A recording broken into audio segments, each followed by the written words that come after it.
इंदौर पहुंचे बीजेपी के पूर्व अध्यक्ष सांसद राकेश सिंह पत्रकार वार्ता संबोधित करते हुए कहा कि दलितों को लेकर कांग्रेस पिछले 56 सालों से राजनीति कर रही है, लेकिन अभी तक दलित वर्ग भी कांग्रेस के स्वरूप को पहचान नहीं चुका।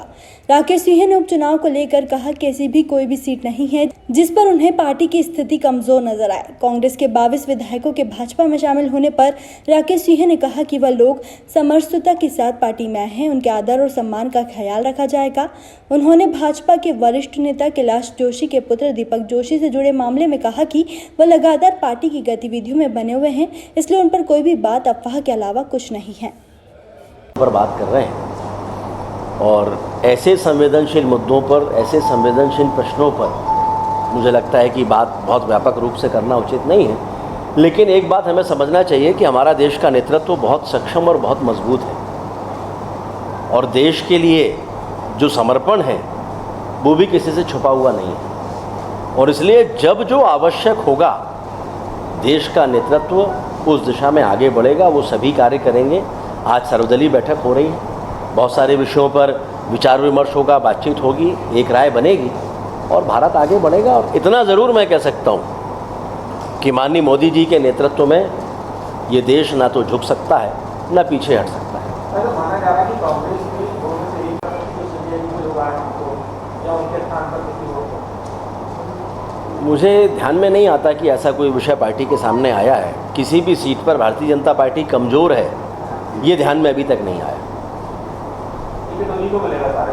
मैंने कहा कि कहीं भी ध्यान में नहीं आया कि पार्टी कमज़ोर है।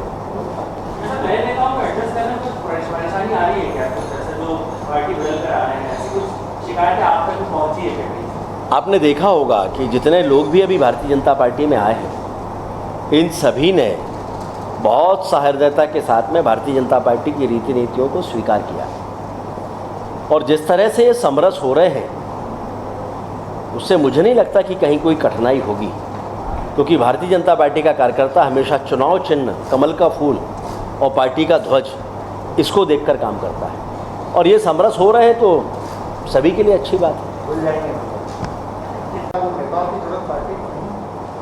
वैसे तो इसका उपयुक्त जवाब भारतीय जनता पार्टी के प्रदेश अध्यक्ष देंगे, लेकिन मैं इतना कह सकता हूं कि ताई हो या हमारे सभी वरिष्ठ नेता, भारतीय जनता पार्टी में इन सब का स्थान बहुत शीर्ष पर है। चुनाव संचालन समिति में तुलना में उनकी काफ़ी छोटे कद के हम सभी लोग हैं और समय समय पर ताई से या ऐसे वरिष्ठ नेताओं से हम मार्गदर्शन लेते हैं, उनसे मार्गदर्शन लेकर आगे बढ़ते हैं। बिल्कुल जाएंगे ताई जी के पास भी। चूँकि मैं इंदौर आया हूँ तो स्वाभाविक है कि ताई जी के पास आशीर्वाद लेने के लिए जाऊँगा।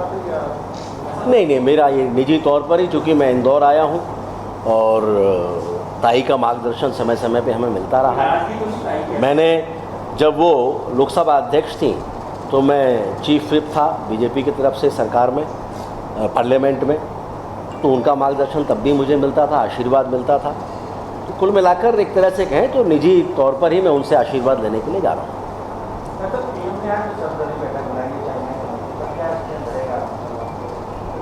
देखिए, इससे साबित होता है कि भारतीय जनता पार्टी ऐसे संवेदनशील मुद्दों पर जो देश हित के लिए बहुत मायने रखते हैं, महत्वपूर्ण हैं, उन पर सबकी राय का सम्मान करती है।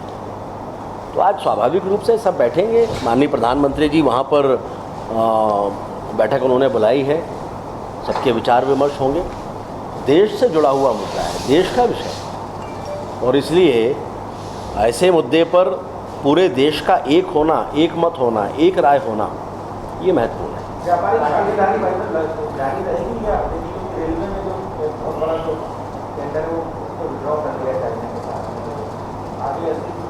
देखिए, केंद्रीय नेतृत्व तो अंतिम निर्णय ऐसे सारे विषयों पर लेगा, लेकिन जो आज की बात है, जिस तरह से आज देश के भीतर माहौल बना हुआ है, उसको देखते हुए ऐसा लगता है कि बहुत सारी बातों पर पुनर्विचार हमारा नेतृत्व करेगा।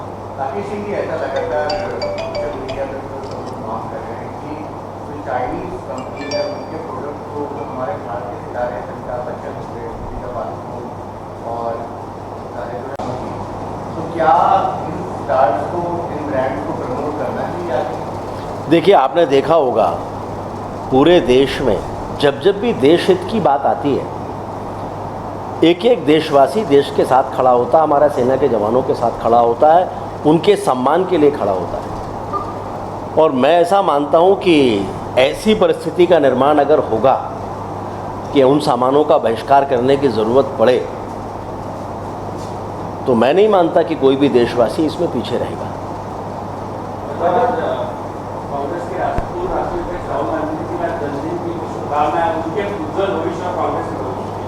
क्यों क्या? राहुल गांधी नहीं, हमारी ओर से हमेशा बधाई है, किसी का भी जन्मदिन हो, और मेरी ओर से उनको बहुत बधाई, हमारे पूरे भाजपा परिवार की ओर से बधाई।